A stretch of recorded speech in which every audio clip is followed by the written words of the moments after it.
Hi, guys. It feels like it's been forever.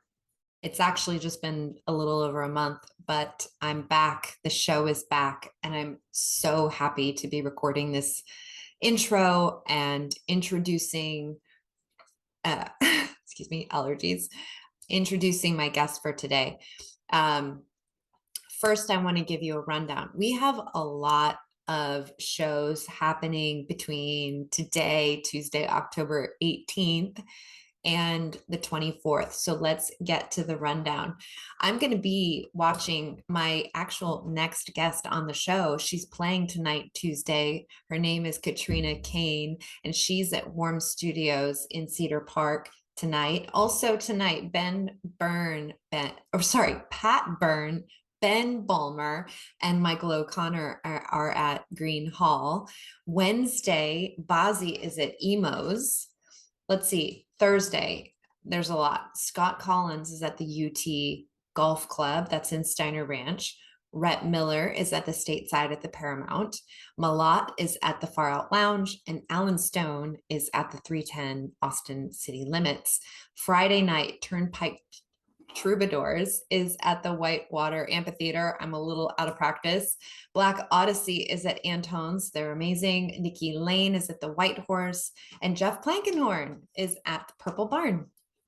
Saturday, Post Malone is at the Moody Center. Sunday, Andrea McGee is at Green Hall, and also Indigo Girls are at Stubbs. And on Monday, Dale Watson's at the Continental Club. And then Monday, you have the Supper Club still going on. And that's at El Mercado South with Pat Byrne, Barbara Nesbitt. And I think Ben is still out of town, so there will be a sub likely. That's our rundown for this week. I've had this interview that I'm going to share with you now in the can for weeks, and really happy for it to kind of be the comeback interview because it's with my pal Mike Gormley. Mike he started out as a journalist. He's from Canada, so he's so sweet. Wink, wink. He ended up in Detroit, was a journalist for the Detroit Free Press, got a dream job literally like thrown into his lap as the president of publicity for A&M Records, and consequently was absolutely pivotal in so many careers of artists that we all know. Gonna sound like we're name dropping, but it's all true. So, let me get the list because I have to actually read it. There's so many. So Oingo Boingo, Concrete Blonde, Wall of Voodoo, Danny Elfman. He was the manager for the Bangles. He joined Miles Copeland, who managed the Police, together, and they formed a business, and they managed bands for quite some time together. Anyway, I could go on and on, but it's really more important that you hear it from him. He's a wonderful, wonderful person, and I'm lucky to call him a friend. And please enjoy my conversation with Mike Gormley. I have to say, I don't know how many of you are watching these whole episodes because I know attention spans these days, but he does end it at the very end with a really funny story about Janis Joplin, how she kind of popped his cherry on with tequila. It's very funny. Anyway, so even if you skip some, go to the end and like at least listen to that story. It's funny. All right. I mean, I hope you watch the whole episode. I hope everyone is doing that. But anyway, I also realize that you don't always have an hour to set aside. Please enjoy this conversation, and I'm so happy to be back and healthy. And anyway, enjoy. Awesome. Well, welcome to the show, Mike Gormley. I'm so happy to have you on. Number one, because I mean, we'll talk about your impressive music business career and all the wonderful things that you've done, but also just because I miss seeing your face and I haven't talked to you in a long time. So at least a year. I know. So welcome, and thanks so much for coming on. My pleasure. It was great to get your invitation. So happy I Yeah. Yeah, it was an immediate yes. To be fair, you were one of the first people that when I was kind of getting my act together, I was like, I have to have Mike on. And then we were kind of like, well, it is the Austin Downbeat, but I'm thinking like there's total room for Mike Gormley on the Austin Downbeat. I don't think you always have to live here when you've contributed the amount that you have to what we listen to even still today. You've just worked with some people that are real foundation builders, and not just in my opinion. I think that's just a fact. And so I feel like you definitely deserve to be on this regardless of the city that you Yeah, live I've been to Austin a bunch of times, mainly for South by, in. but I haven't even been there for, I don't know, 10 years, something like that. I gave up on South by a long time ago. Well, maybe you could just come one more time since I'm here. I'm not against the idea Okay. at all. Well, we'll make it happen. I'm going Yeah. to campaign. Well, Okay. let's tell people a little bit about, let's dive in a little bit just into the past and who you are. You've obviously had a really impressive career. You still have an impressive career, but I love, when I hear some of the names that you're associated with, it's just like, I just can't believe it because it's just some of the music like the Bangles that I mean, that was me in my bedroom trying to dress like them. You know what I mean? It's insane. So let's kind of back up. Let's go to the 80s, my favorite decade. Okay. And I know there was stuff before that, but like, A&M Records. So you're an executive there Yeah. and mainly in charge of publicity and press and that kind of stuff. So talk a little bit about your time at A&M Records. Well, I got there at a great time. A&M was a great label, and it's almost you belong to a fraternity if you worked for A&M.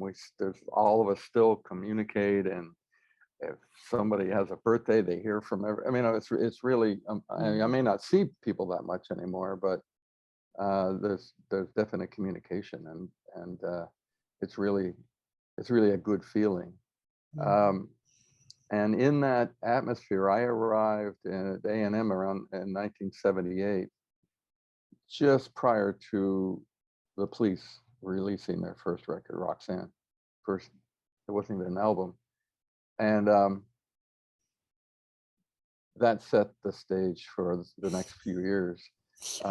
It was I got pretty close to them, and their manager and I became business partners. And I before the pandemic, I bumped into Sting's son, Joe, and we were talking. I didn't realize who I was talking to, and because he kept talking about his band tour in Europe and stuff. Well, who the hell are you? And his last name was Sumner. I went, wait a minute, you're Joe Sumner? And he said, yeah. I told him, I said, we've met before. I said, he didn't have any memory. I said, no, you were 6 months old at the time. And you were on the A&M lot and you were being held in your mom's arms. That's, a few years had passed since we last talked, and I didn't talk, obviously, but, so it was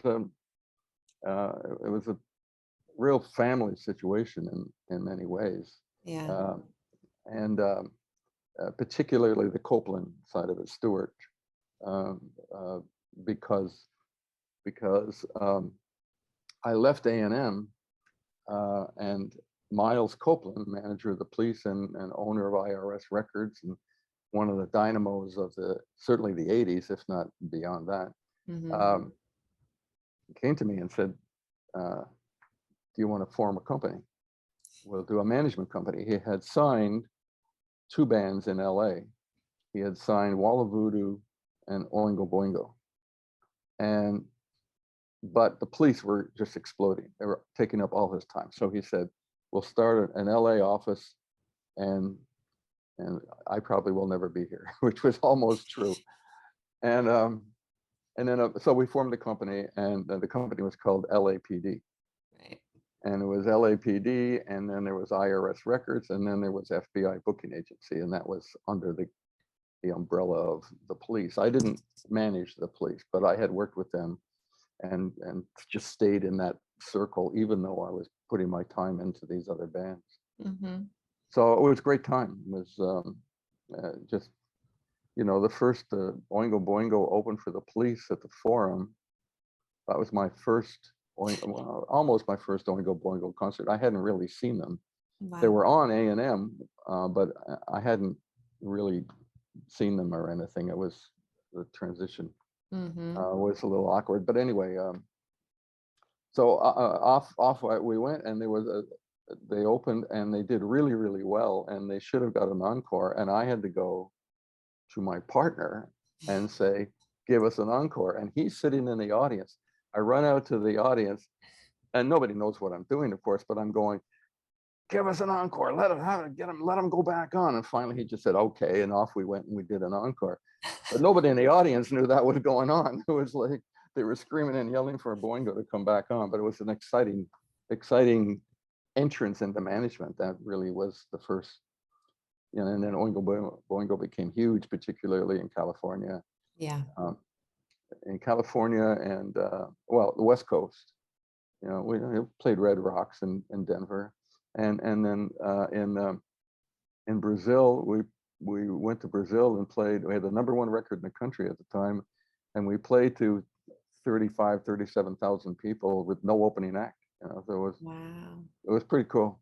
It was all of that tied into my A&M years. Although I worked obviously with other artists. There were great artists on there at the time, and I worked with a little bit with Squeeze and a little bit with Herb Alpert had his last #1 record on his own A&M label.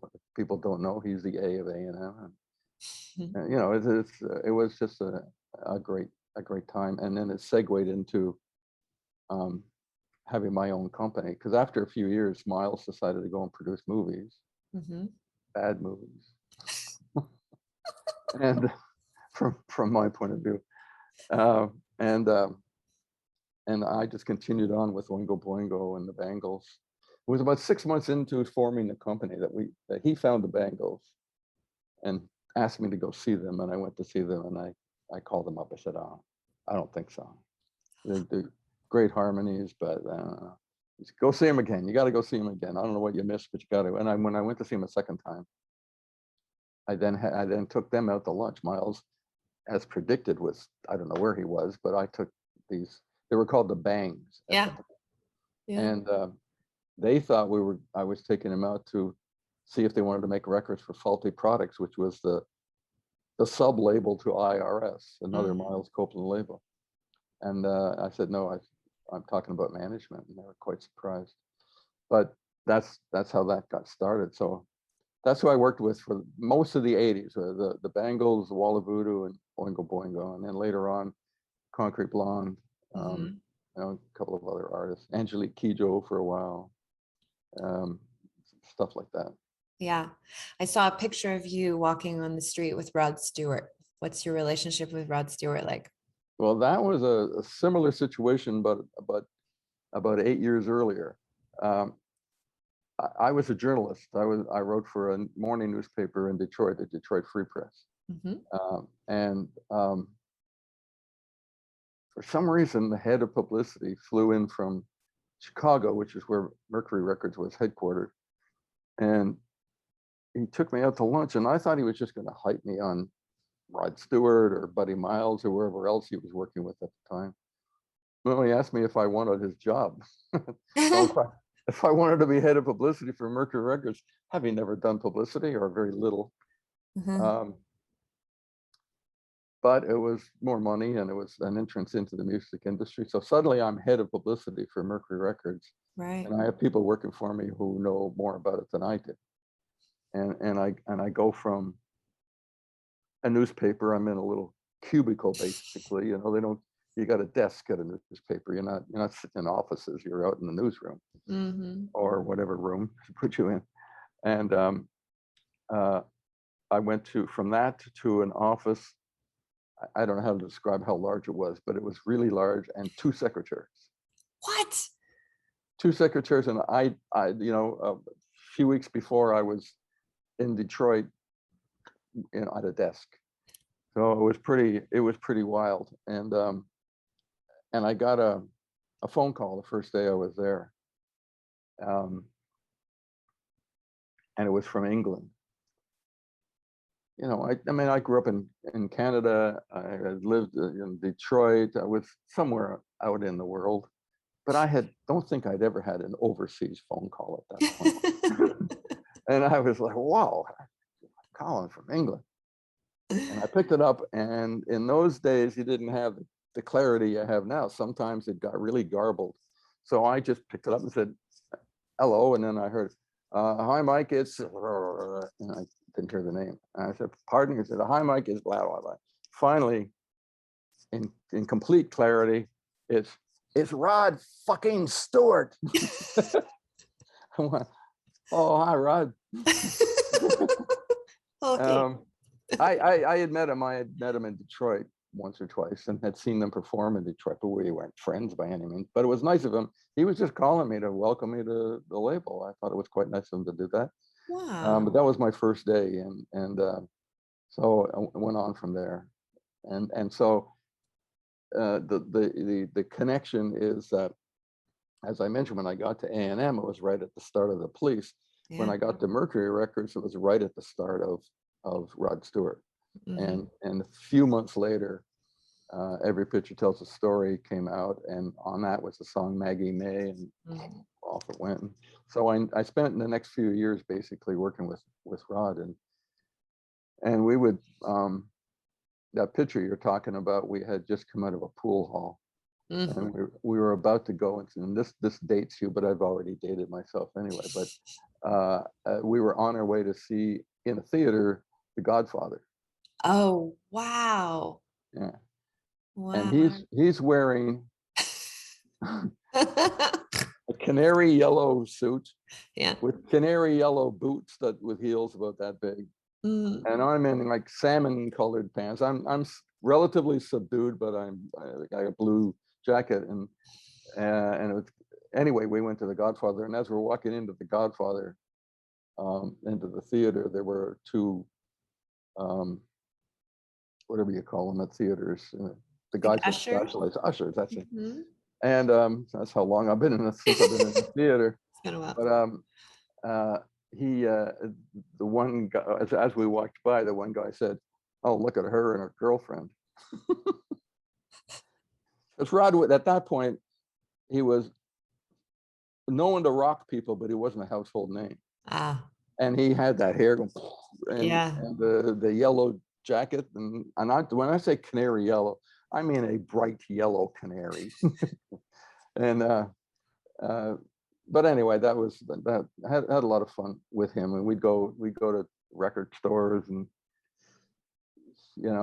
I'd take him to the doctor because he'd screw up his throat and stuff like that. Yeah. It was an interesting few years, but it was it talk about jumping in the deep end of the pool. Well, yeah. I had not done publicity before, and suddenly I have Rod Stewart on my hands, exploding all over the world.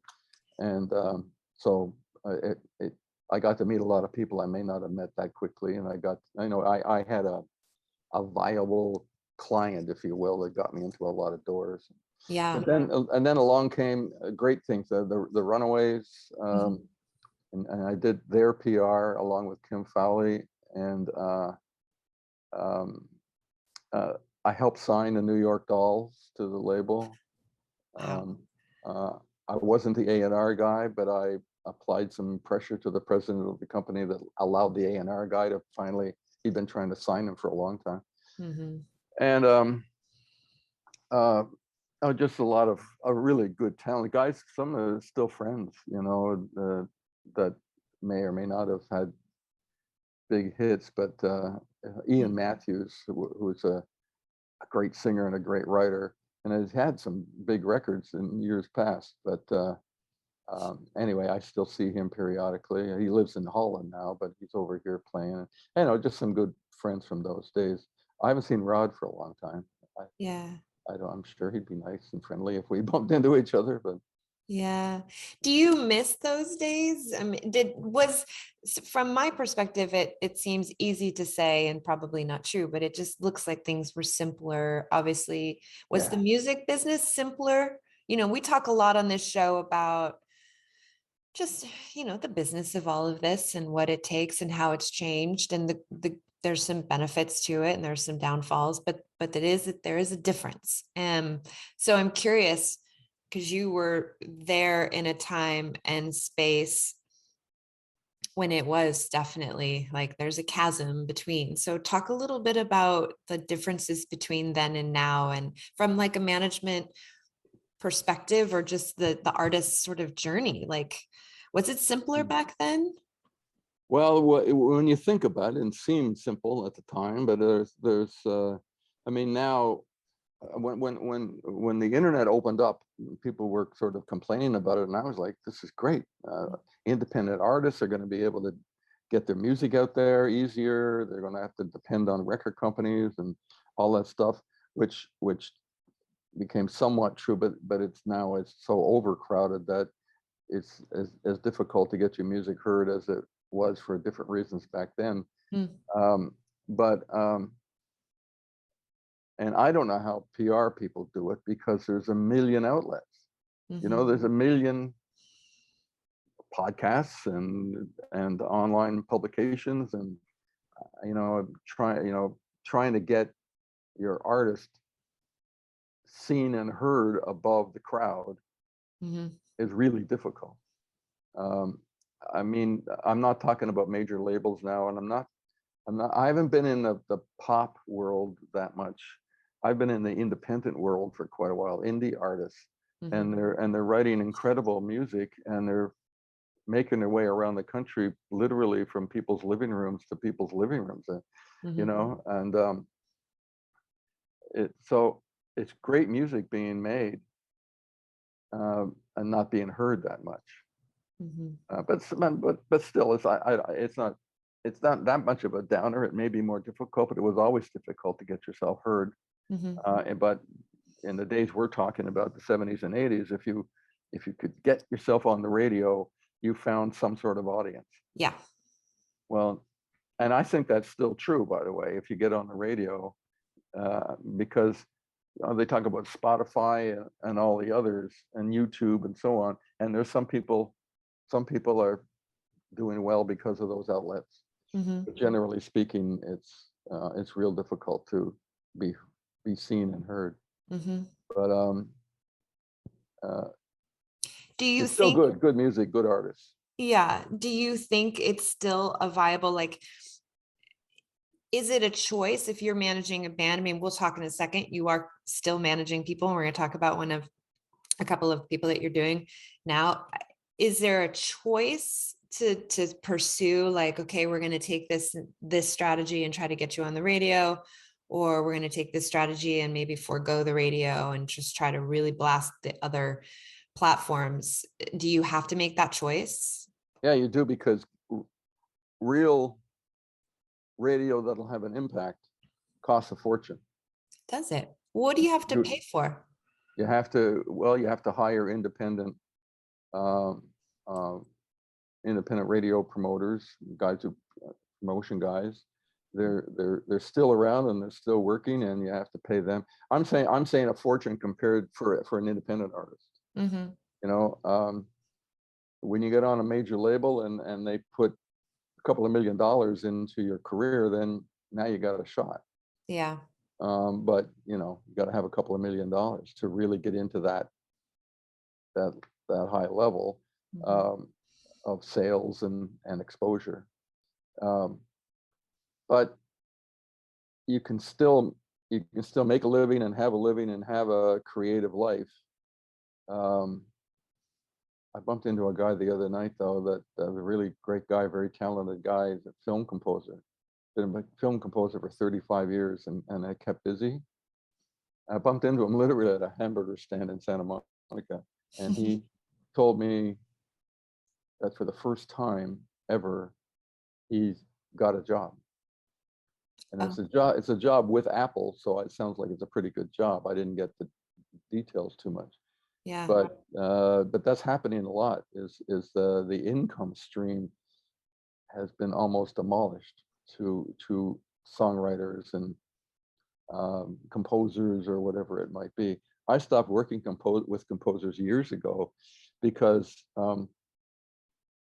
the big money was disappearing because a Mhm. lot of people were just creating scores on their computers and would do it for a few $1,000s just to get in the door. And Mhm. film producer's job, or probably TV as well, is keep the budget down. So if they Yeah. can get a decent score from some guy in his basement with a computer for a few $1,000s, that's what they'll do, unless Yeah. it's a big budget thing. Mhm. So I got out of that, and now I'm finding some composer friends are looking other ways to make money. Yeah, having to supplement. Yeah.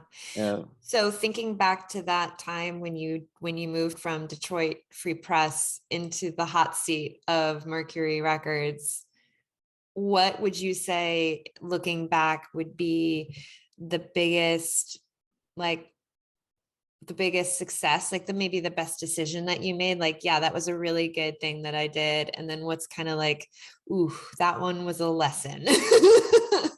I'm not going to call it a fail because I don't believe in really failing, because I think there's always something really good that happens, even though it might feel like shit. But, you know, what's your high, what's your low in that whole, Mm. like, because I can't imagine. I had a job like that where I literally was thrown into uh working with Mark Burnett. And all of a sudden I literally went from standing on Main Street in Santa Monica on the phone, letting my dog go pee, to next minute I answer a phone call and they're like, hey, Mark Burnett wants to meet you. He needs an executive assistant to run his team and, you know, be with him all the time and just basically produce Mark Burnett. Yeah.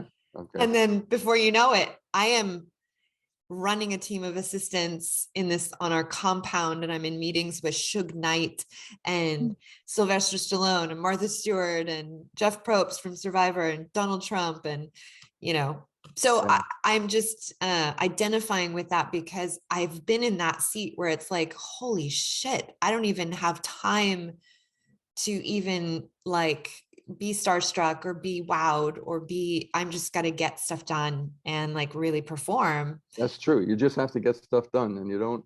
You're Yeah. not. I can look back on it a little bit now because of times that were important, but you don't necessarily recognize it at the time.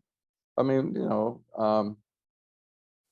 a guy named Ron Oberman flying into Detroit to offer me a high-paying job, and it was, at the time it was a little bit, well, that's interesting. I'd like to give that a try, and blah blah blah. But I didn't recognize what it meant at the time Yeah. to Yeah. my career in my life. And then when I was in a big the people at Mercury Records, I had moved on. I was within the corporation, but it become Polygram, and Mhm. Polygram was, they had all these other labels under it, and a film company and so on. And I became a corporate PR guy for introducing Polygram to North America. Wow. So I wasn't, going to shows or hanging out with rock stars anymore. I was Dang I it. was hanging out with some guy from Germany who owned, ran the company or something. But um, uh, and they decided they wanted me to move to Germany, which was, I thought was great. I had a 3-month-old and a 3-year-old at the time, Hmm. and I'm thinking they'll grow up in Europe. They'll learn 3, 4 languages. It'll be fantastic. And then he decided he wanted to move to New York, and I said I don't want to move to New York. First off, they didn't offer me enough money to move to New York, Hmm. and I was in a corporate squeeze. I'd been with them at this point like 8 years, and suddenly I'm being pushed around a little bit, and I didn't like it. And that day, I got a phone call from A&M Records saying, "You want to move to LA?" I said, "Fuck yeah, Yes. yeah, get me out of here." And I love that. so I was then, and did I recognize at that time what that meant? Certainly to some degree, because I knew what A&M was. Mhm. And I had been at Mercury for about 8 years at that point, and the president of the company, who was a great guy, um, it took me into. He had a side office. I didn't even know he'd had. I've been there 8 years. I had no idea they had this side office, and he just said congratulations, and he brought out a bottle of like 80-year port or something like that, and poured it, and we sat there and talked for an hour. Oh, And lovely. he was just, sent me on my way with a blessing, and I'd see him around a little bit, and it was great, That's and awesome. so even he recognized what it meant, Yeah. and but to sort of answer your question, I think I think something, even as a kid, I always thought you'd hear the number one record around Christmas time, and I always thought, boy, what a Christmas present for that artist that they've Mm, got a number one record. And of course, I envisioned them rich and sitting back and having a good time. And meanwhile, they were working their asses off. But yeah. um, uh, so the Bangles had a number one record around Christmas time Mm. in 19, what the heck was it, 1987, that Christmas. And um, and it was and it was I had about a minute and a half to do what I thought you would be doing in this situation, which was to sit back. It's funny, just this morning I was going through a drawer around here and I found a note I got from my wife and son and daughter, just saying you're number one.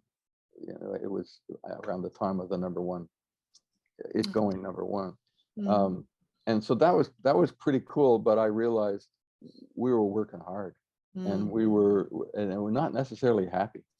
It mm. wasn't necessarily a happy time. It was the Bengals themselves were having troubles with each other, and it was weighing on me. And then finally, not long after that, it all fell apart.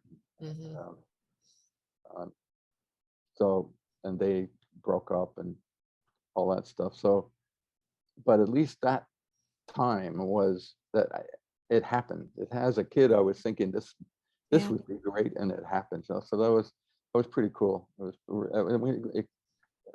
was Walk Like an Egyptian that got that was their first number one record, I and know. it was not their Changed my first life. top 10 record, huh? Changed my life. Well, changed ours to some degree too. But Yeah. we went to Debbie, the drummer, was making a commercial for, I think it was like 7 Up or something, with some drink like that.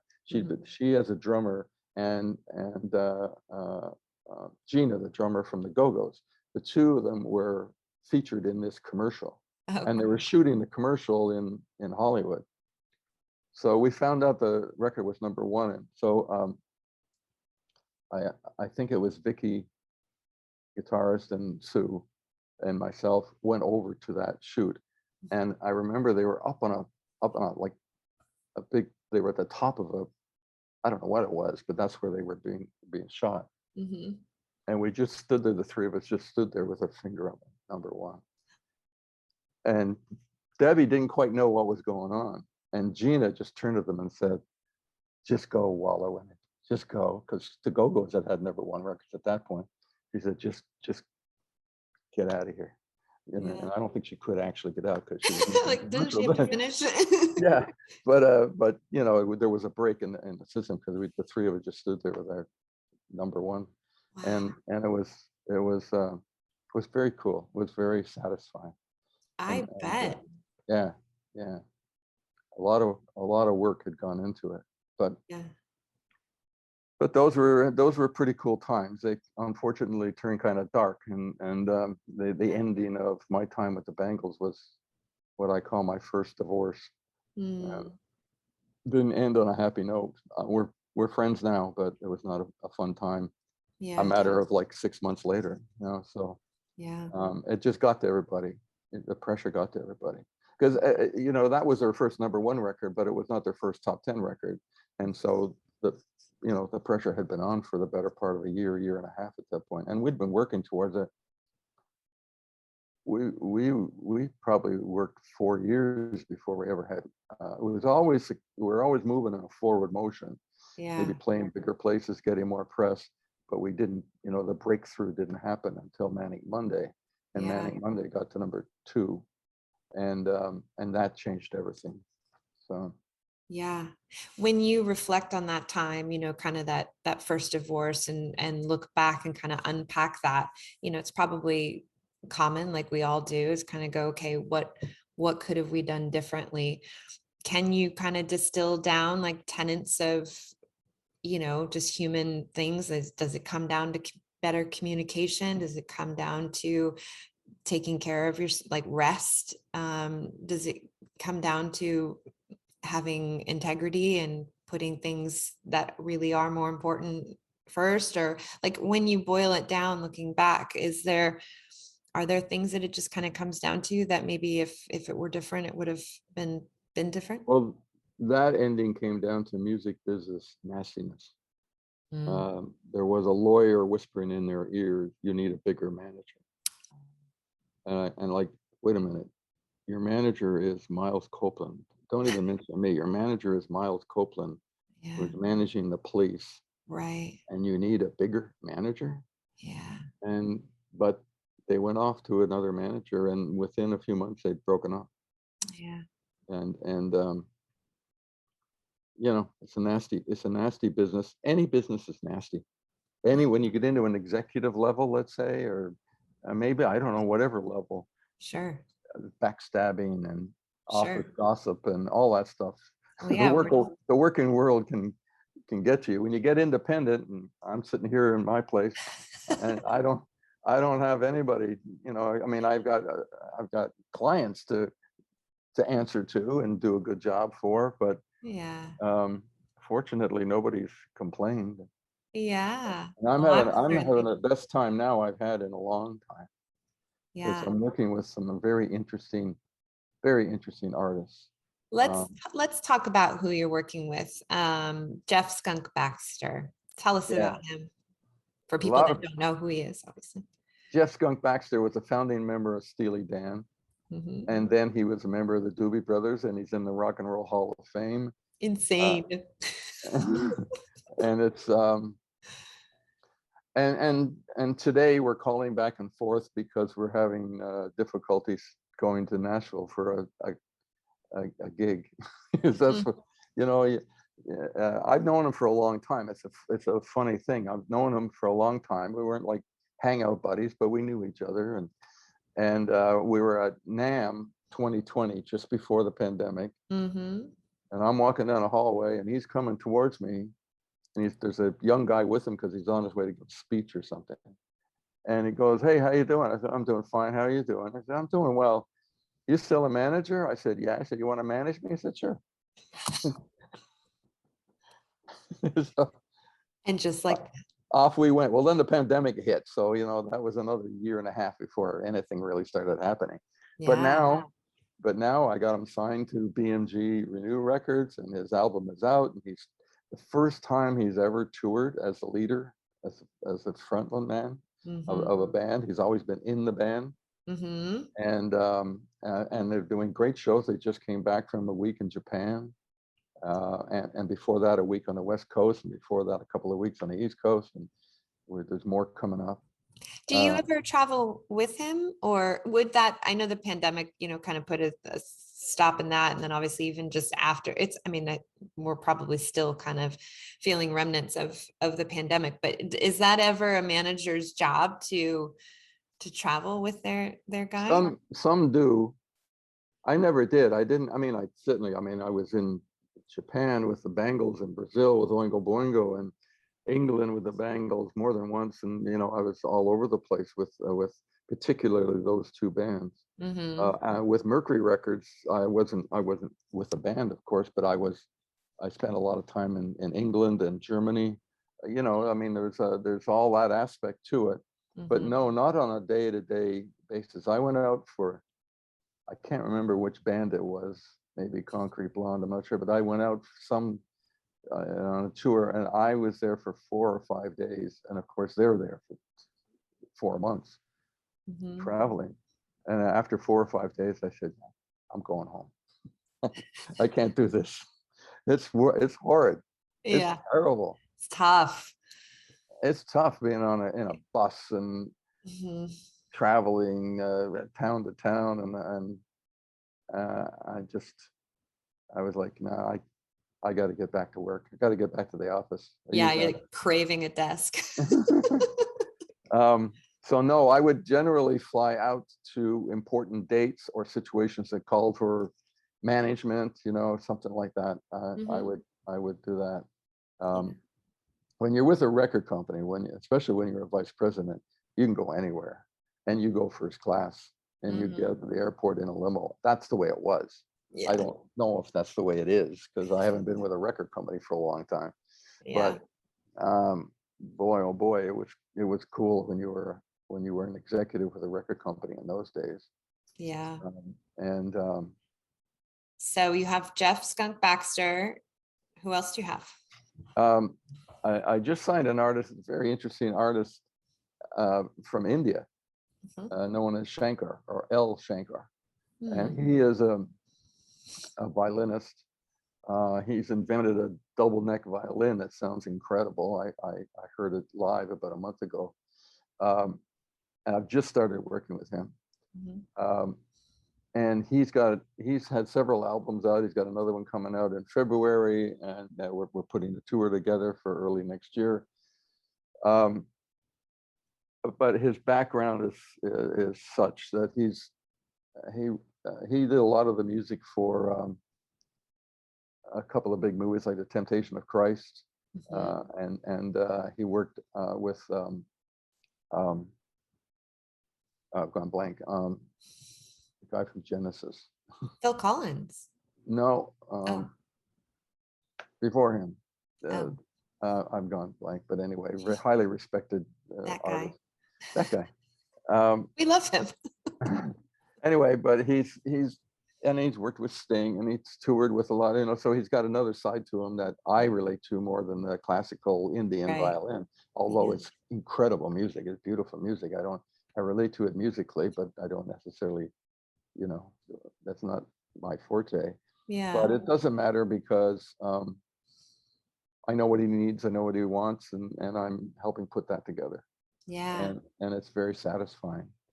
I always like to work with different artists. A number of years ago, maybe 15 years ago or more, I worked with Angelique Kidjo, Hmm. and African artist, and uh, that was an education. And she was funny but incredibly talented, and now she's got a big career going for her. Hmm. I don't know if I contributed to it or not, but it was fun at the time. You're so modest. I'm sure you did. You've done so many amazing things. Um, what else, going back to Jeff, is there anything else we want to hit on, make sure people know about? He's Yeah, so there's a definitely. very interesting writer, a singer writer out of Nashville named Beth Sass, Mhm. and her record, which is called oh God, she always kids me because I get the song wrong. And Um, well, you have to be consistent. yeah, So you're Blue Blind Sky. Mm, I got it, nice. I think. and and it just came out, and she's working on more music, and she's just based in Nashville and has been writing for a long time, and this is her first time kind of having I work very closely with a woman named Susan Short um, she's based in Florida, and she's just a whiz at the social media and everything, all that entails. So we, Yeah. we've got a lot of things going on. So we're working with Jeff and Shankar and Beth, and a writer. She's in a lull right now because she's just writing, as a band called Strictly Elizabeth out Oh, of, yeah, Elizabeth. Yeah, yeah, yeah. yeah, Strictly Elizabeth. Yeah. Jessica. and Jessica Yeah. Elizabeth here. Jessica Elizabeth. Yeah. And she's just writing at the moment, so there's not a lot of activity going on, but she's um, gets out touring when the time comes, and so there's uh, new artists, and it's very active. It's just very active, and Good. and I've spent the last 10 or 12 years basically by myself. I mean, I over the years, like when the Bangles and Boingo were really going, and while the Voodoo were really going, I had a staff, I think, of 6, and nice offices and all that entailed. And Then I went from that to 2 or 3 people to myself, just myself and a little desk over there in the corner. Yeah. And now I'm actually I've actually got somebody coming in to help me with stuff because it was getting overwhelming. Yeah. So it's just kicked in again, just for whatever reason. I don't know. All of a sudden, it's artists are coming my way. But Because you're good at it. well, evidently. Yes, just say thank you. Take the Yes, compliment. thank you, You're Pat. amazing. And not only are you really good at it, I mean, obviously that's just kind of a fact, but you're also just you're so kind and sweet. And I don't attribute that anymore to you being Canadian because you told me that not all Canadians are nice. I think you and Larry LeBlanc, remember when we were interviewing him together? Yes, right. I was like, oh, I just love Canadians. They're all so nice. You both were like, no, they're not. Well, it's like everywhere else. You got your jerks and you got your nice people. I know, but you're so sweet. And I always, we got to do a few interviews together, right? We Yeah. did Miles Copeland, which I felt so honored to be on that interview. I was just Yeah. Miles what was he was in his castle he was in his in castle France. in In France. France, I think, Yeah. or England. Yeah. And he was so Which I charming. pointed out to him I've never been to. Yeah. I've never been invited to your castle in France, Miles. He has like a songwriting thing that he does there. You Yeah, I should know. try So to I'm go not a there. songwriter, so I don't get Damn it. invited. Yeah. Well, maybe right But after that week, so you should just show up. But anyway, it was Dan Navarro, you introduced me to Dan Navarro. Is that correct? yes, Lowen and Navarro. I I'm worked with gonna, them in the yeah, 90s. I'm gonna see Dan. He's coming to Austin next month, and I'm gonna see him. Great. I just saw him last week at the Grammy Museum in LA. Yeah, yeah. It was honoring him. I know. I saw that. It's so Quite cool. amazing. How was It that? it was fantastic. His voice was which I love, was in great shape, and the Yeah, new songs are wonderful. And of course, he did "We Belong," and the crowd went nuts. yeah. And I think he's got a better career going for him now than he's had ever. He hasn't had a "We Belong" type hit, but man, he never stops. He just never stops. Well, yeah, I was going to say, I mean, talk about work ethic and a guy Yeah, that never stops and loves every minute of it and has such a great attitude, I think, yeah, about the whole approach to this business. And certainly, deservedly so. He's just someone that's been doing it for so long and is so ingrained into our culture, and certainly with Lone and Navarro, and then also just on his own. I think yeah. he really proves a point on kind of how you can do it and how to choose the right attitude, you know? Yeah, no, he's just always been like that. Yeah. And and and his memory pisses me off. He remembers everything. Does he He really? just remembers everything. I said, well, we talk about something that happened 20 years ago, and I'll go, well, where was it? He'll know where it was. He'll know who was there. He'll know what happened. And Christ, shut up. I'm with you. I'm like, people ask me, hey, do you have a good weekend? I'm like, I don't know. I don't even know what I did last weekend, let alone what I ate for dinner last night. I just Right. don't. Yeah. So I'm with you. You're not alone. Uh, You're not alone. Well, I just want to keep talking to you. What else do you want to talk about? Because I don't want to say what else goodbye. can we talk about? I can Mm, talk about I'll talk about something that's been dormant but is coming back to life. This tell is me. called Armory of Harmony.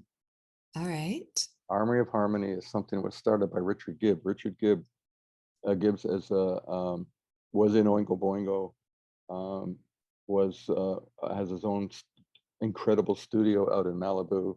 I bet. A great film composer. He did Queen of the Damned and a lot of great movies. But he came up with this thing. He comes up with stuff all the time. He's another one who pisses me off. But Let's start a list. I'm gonna let me just start writing down. yeah, Dan right. Navarro's at the top. Yeah, Gibbs. because of his memory. It's not because of him otherwise. Richard pisses me off because he comes up with great ideas all the time. Anyway, Armory of Harmony is an organization that is designed to basically melt down guns and bullets and turn them into musical instruments. And it's the greatest idea. And we got sidetracked by the pandemic. And now it looks like a nice little wealthy angel has come in to help us get back on our feet.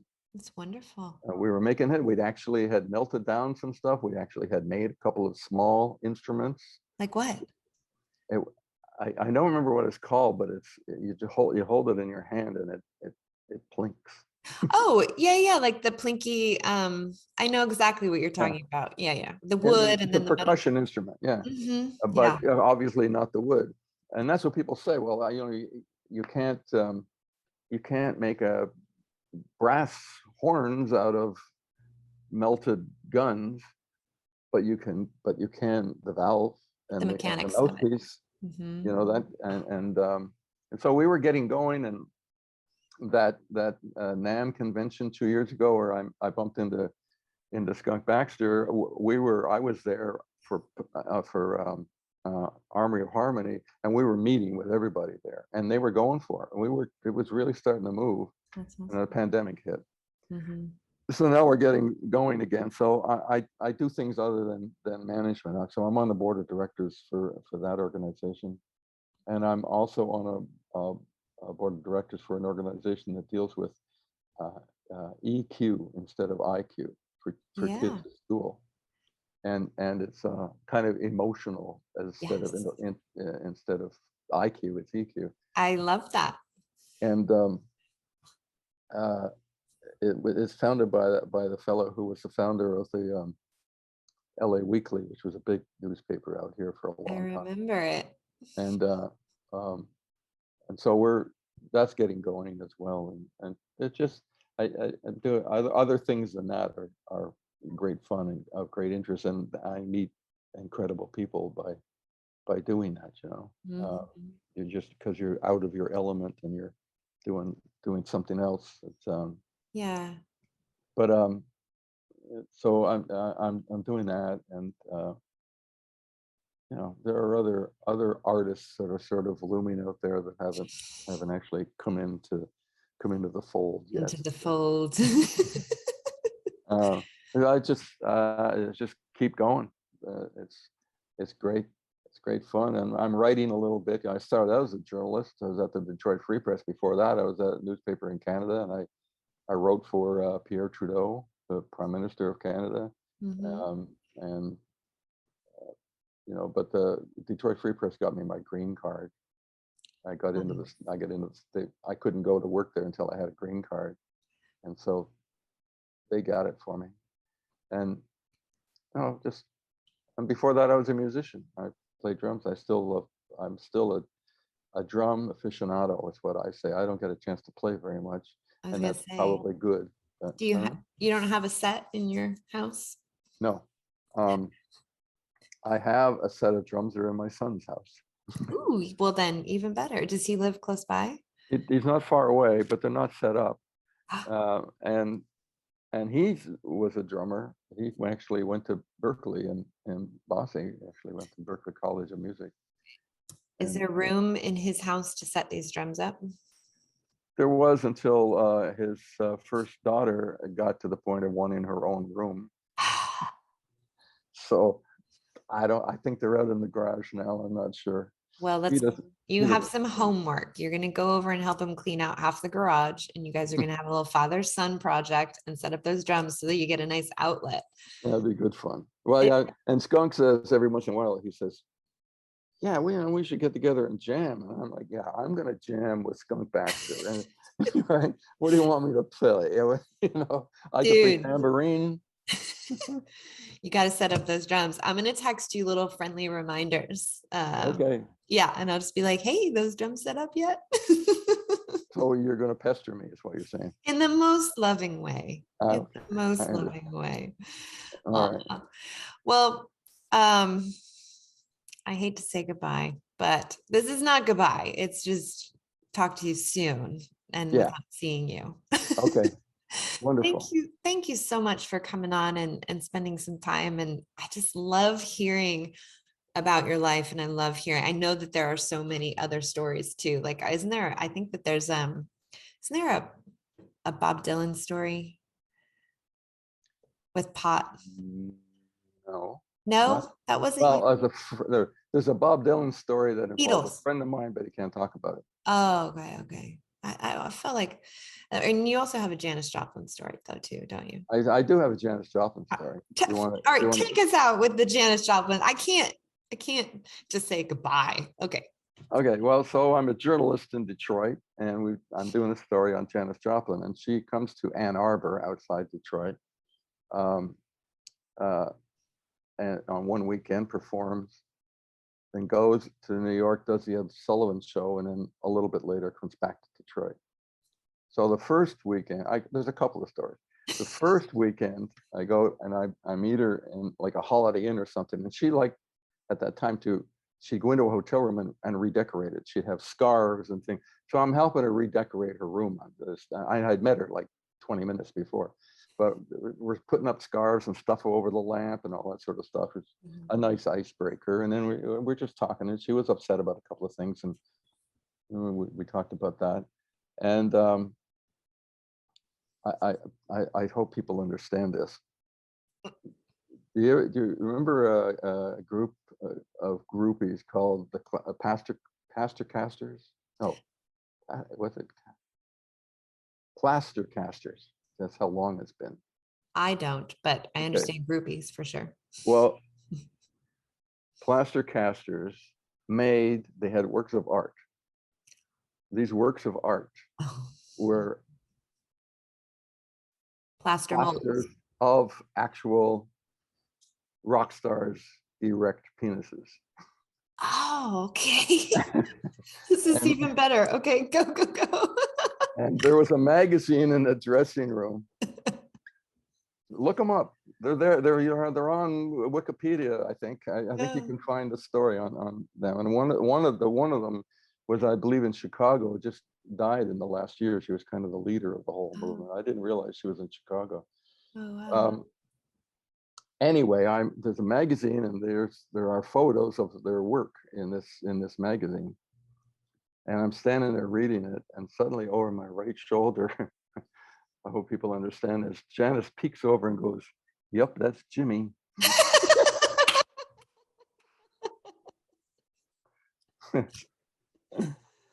Wow. Anyway, when she comes, then she goes to the Sullivan show, and then she comes back to Detroit, and I'm sitting backstage, and there's always booze backstage in those days. My God, it was just a drunkard's dream, as a band once said. So I'm sipping tequila, and all of a sudden I hear, "Michael, Michael, Michael, don't drink it that way." So what do I know? I'm from Canada. I'm drinking tequila. So she taught me you salt, put salt. I don't know if you can see. You put salt here, and you take a shot and bite on it, and then a lime. So she taught me that procedure that night, and I've been following it ever since.